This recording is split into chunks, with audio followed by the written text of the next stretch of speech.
Welcome to Teaching in Higher Ed. In this episode, still not sold on rubrics? Produced by Innovate Learning, maximizing human potential.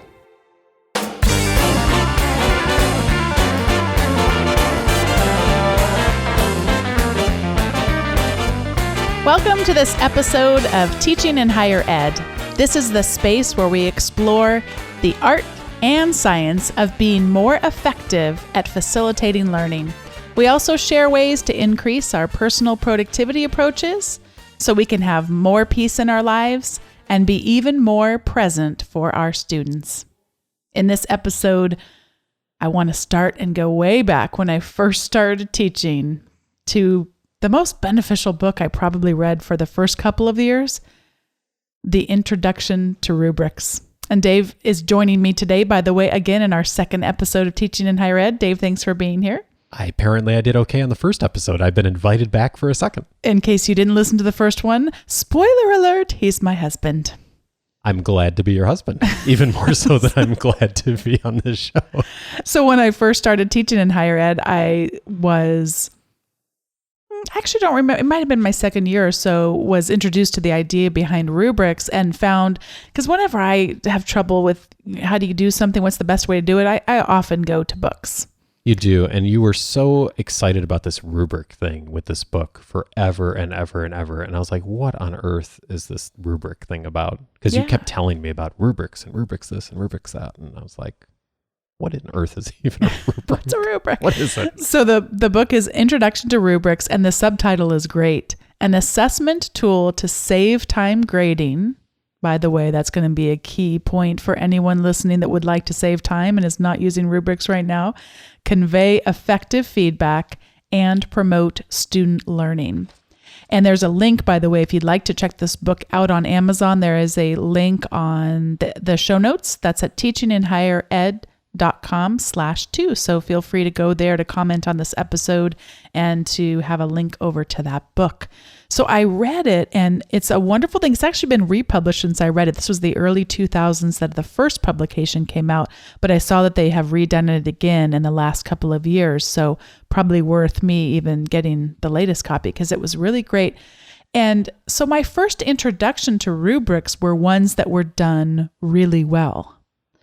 And I spent a lot of time doing them and really thinking about them. But what I'm seeing now, unfortunately, is the landscape has changed to where so many institutions, not just at the higher ed level, but also high school and even below that, are using rubrics a lot, but a lot of really bad rubrics and a lot of rubrics that are not thought out well.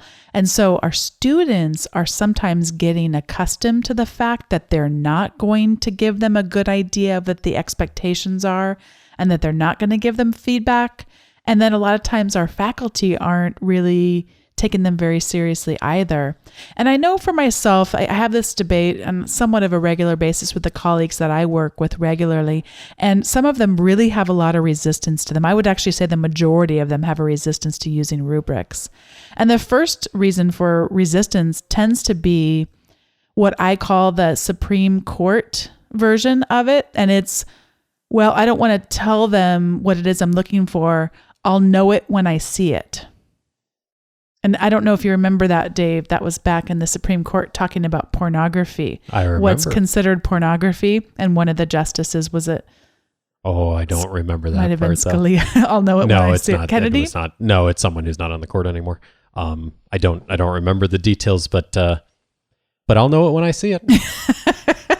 I have a link, by the way, to the actual a law journal that goes through that case if anyone's interested in reading more about it. It was actually an interesting article that I found. So, but it's a great analogy for how a lot of times grading happens in higher ed with, that kind of a philosophy of like, okay, well, I'll know what's right when I read the paper. And I just think that is so unfair to our students. And yes, if you're early in your teaching, it might take you a while to be able to exercise enough those communication abilities for expectations, but it should be one of those get a rubric out there and then refine it over time. it will really help you. So rubric essentially, by the way, rubric's going to articulate what is expected out of an assignment. So a rubric is going to have different degrees of quality. If it's just one of those that says you need to have an introduction and a conclusion, you need to be in APA format, you need to have 5 pages or what have you, that's not a rubric, that's a checklist. If it's a binary thing, that's a checklist. That is one way of communicating expectations, but not as refined as a rubric. So a rubric's going to say, it could be 3 different definitions of quality, could be 4, could be 5. And that's a lot of thinking between what would the lower end of the quality spectrum look like all the way up to the highest end. It does take an enormous amount of time to create high quality ones. Once you've created high quality ones, it seriously reduces the time you have to spend articulating an assignment and then also giving your feedback, because it's all there and pre-thought out for you. And I should mention, I have come full circle on this. So you introduced me to rubrics. I didn't even know what they were. And then you explained it. I was like, oh yeah, I think I've seen something like that before. And now I teach classes at the master's level. And so when I started designing classes and syllabi, I incorporated rubrics in there, and now have seen how that is really helpful in saving time and being much more effective in my grading, and also communicating to students exactly what it is that I'm looking for as far as standards. But you're right, it does take time to do it well on the front end. And I think that's probably a stopping point for a lot of faculty, is just not being either willing to put in that effort and time, or not knowing where to really start with building a rubric. And that's hard.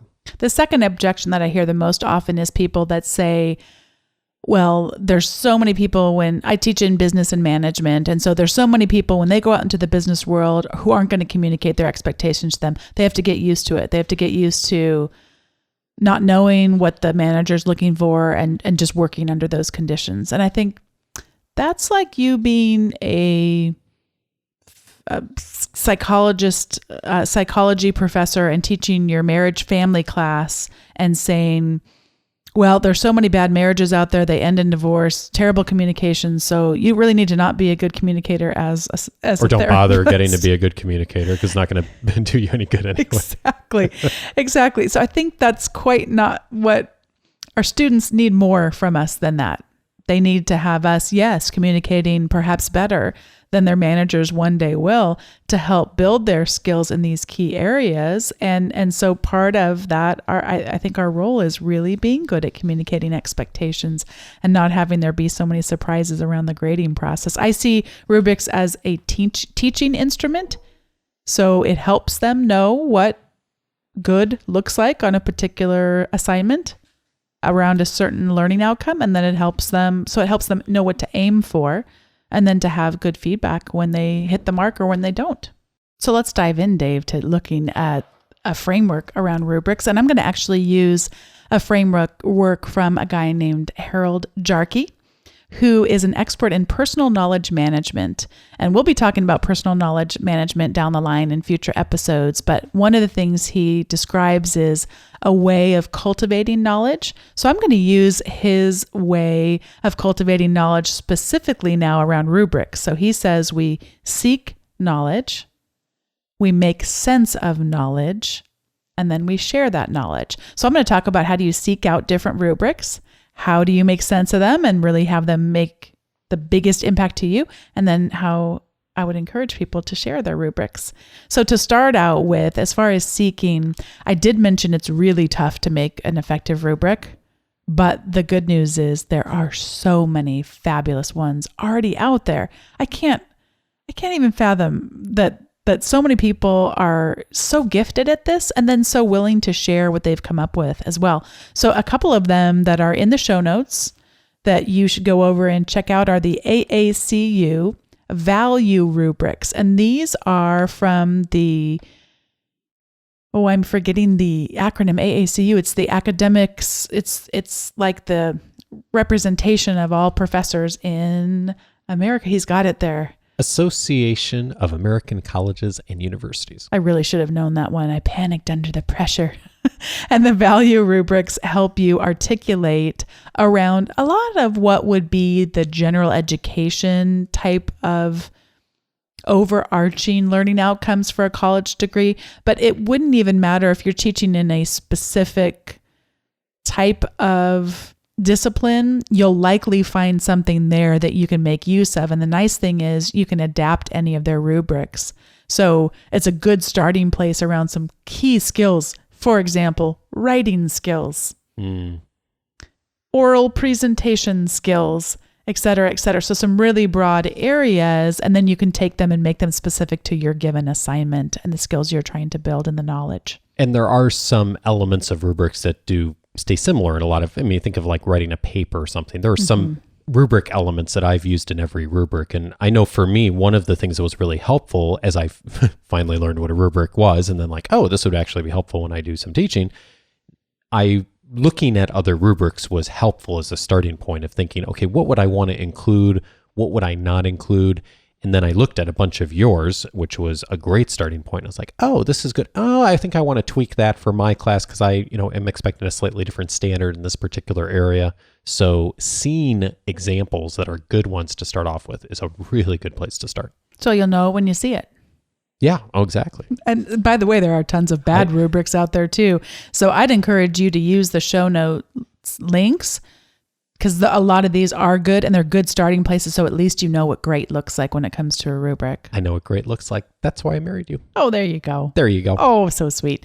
So Kathy Schrock's Guide to Everything is a really amazing resource. Kathy Schrock tends to provide more resources toward high school type of teachers, but I have found her stuff is easily adaptable to higher ed. She's absolutely fantastic.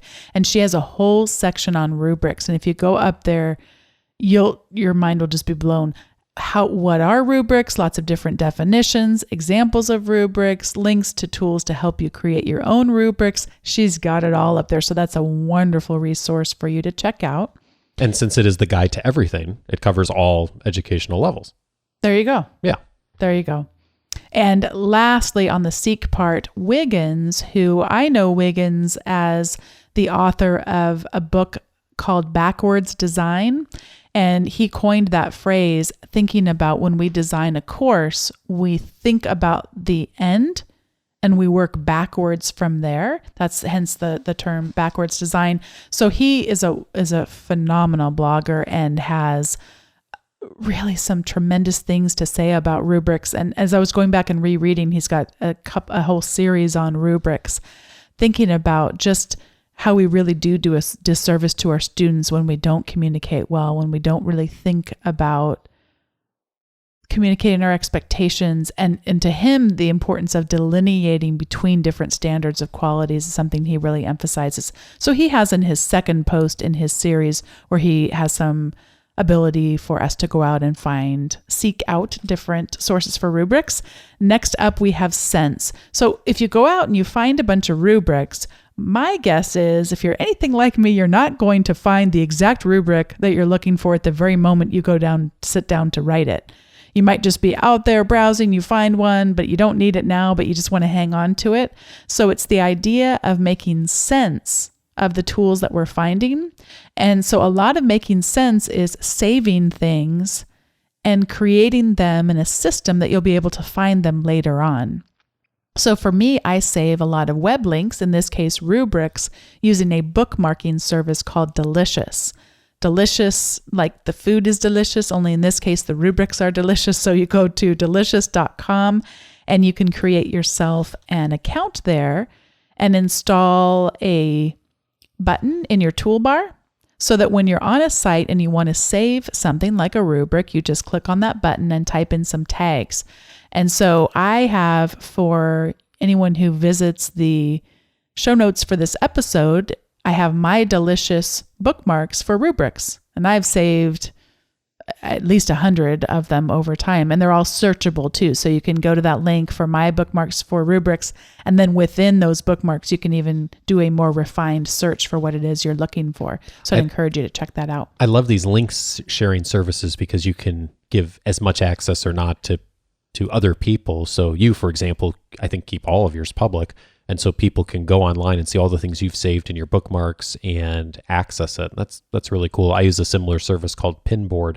One of the ways I use it, not specific to rubrics, although I should be saving rubrics information too, but is anytime there's 2 or 3 classes I teach regularly at a university. And so I take the class code, and anytime I find an article that I think would be relevant to that class, I just tag it with that class code. Mm-hmm. And so when I'm then, next time I'm teaching that class, I pull up the list of all the articles I found that, maybe 3 months ago I saw somewhere, but I'm never going to remember again. But then, I've got a whole list by the time the class goes next time, and relevant, timely things that are going on in news and media and online that are relevant to that class's conversation, learning objectives. And so that's a really helpful thing to do. And then you can get even more refined with your tagging, because a link could have more than one tag on it. So Dave could have it for one of his classes. He could have that tag for his specific class number, and then also tag it as a rubric. So if you were thinking, oh, this is a perfect example of a rubric I could modify for X class, you could even make your time that much less in the future when you actually go about trying to find rubrics for that class. Most of the things I find online have 4 or 5 tags. I'll tag the topics because most of the work I do in the world is not teaching in higher ed. It's business and training and producing content. So it's I'm looking for things for lots of different resources. So I use as many tags as I think are relevant for that particular media item I found. So when it comes to rubrics, we want to be able to use them well. So because that's the big thing, is saving time.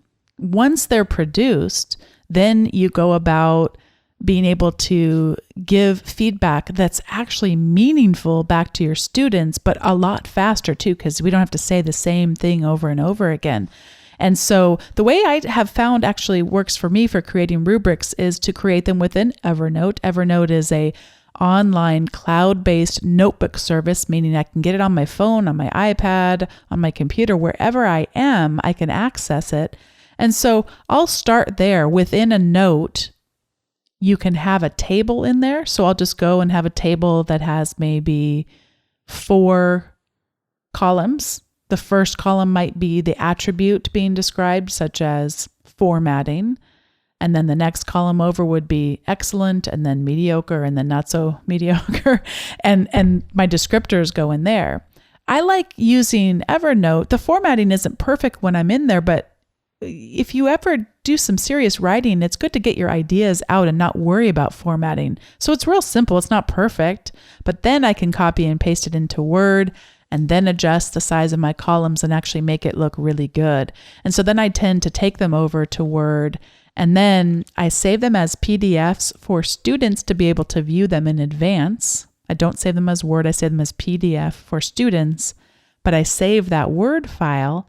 And then later on, when I go to actually provide students feedback to the students, I oftentimes will in Microsoft Word highlight in yellow whatever they actually scored and then save that as a PDF. And some of the grading systems now, like Turnitin, for example, actually has support for rubrics. So you can, I've done this with classes I've taught recently, is have produced the rubric, and then on Turnitin, I'll go ahead and copy and paste, each section of the rubric in there, and Turnitin will even match it to points and all of that. So you can set it up once.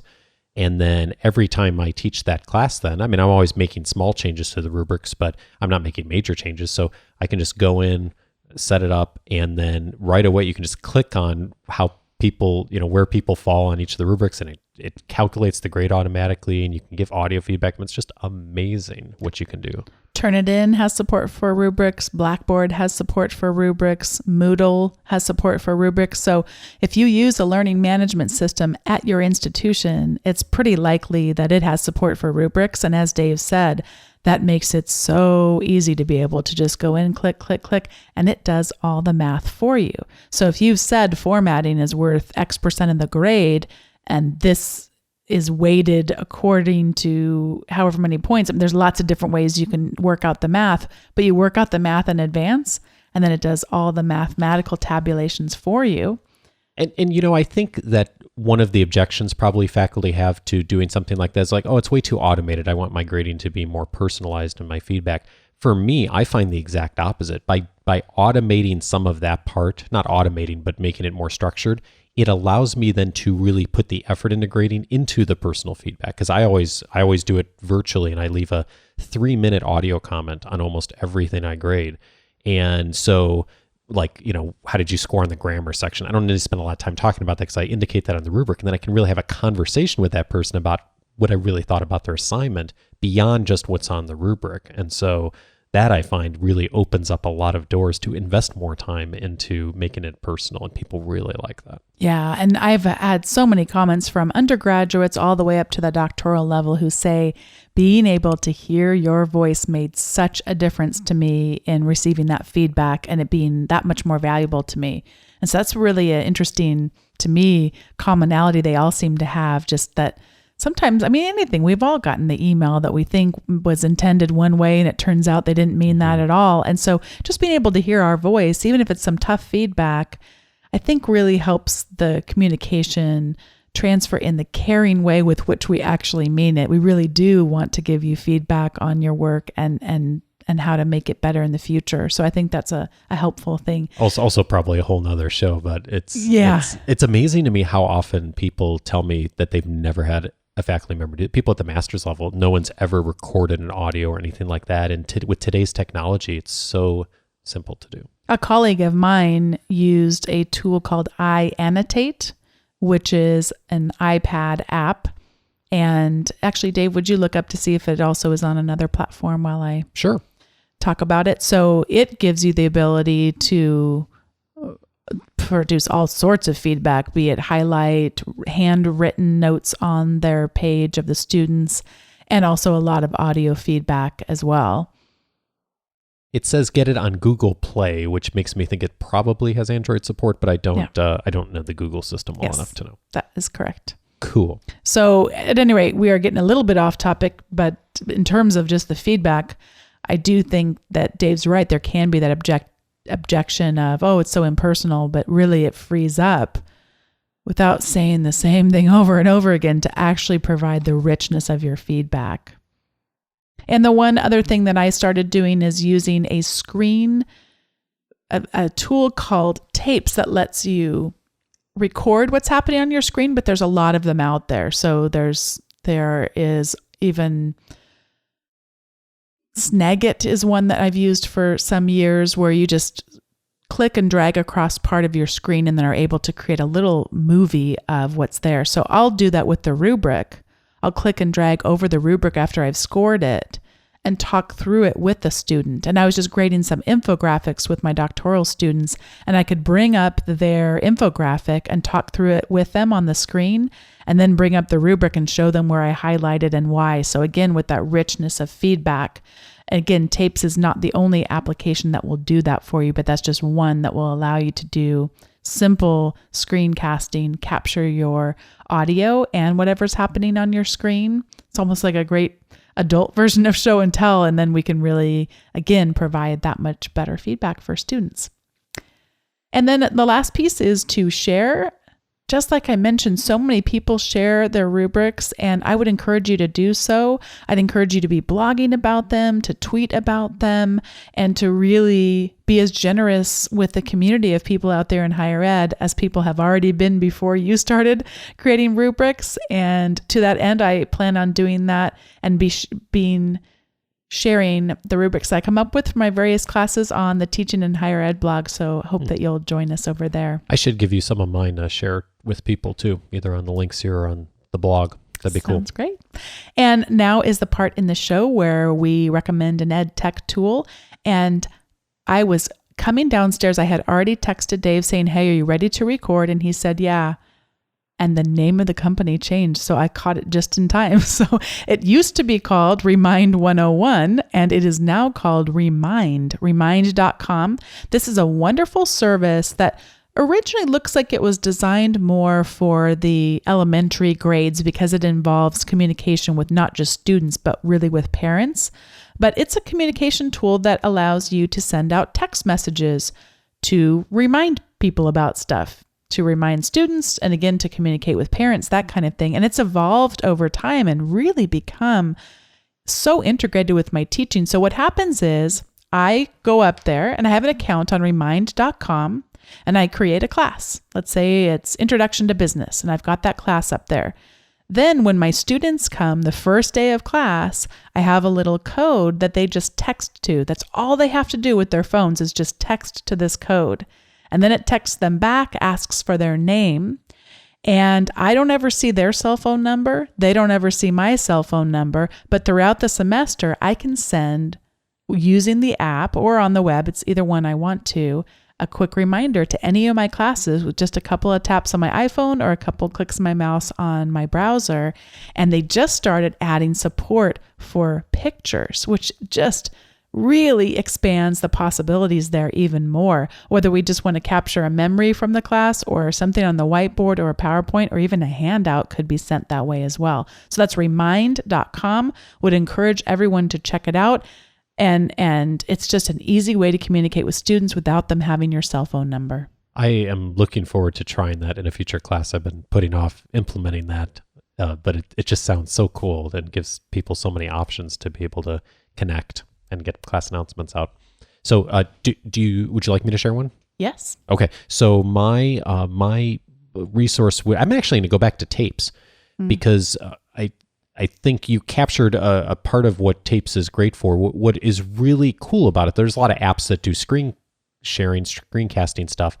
I think it's Mac only, by the way. So for those of you who this is 2 for 2 now for you. 2 for 2. But it puts a little thing in your menu bar on a Mac. You click on it. It literally starts recording your screen. You just select the part you want. And as soon as you're done, it gives you a link and you email the link. That's it. It does all of the uploading the files. They host it on their own service. You don't have to upload something to YouTube or a server somewhere.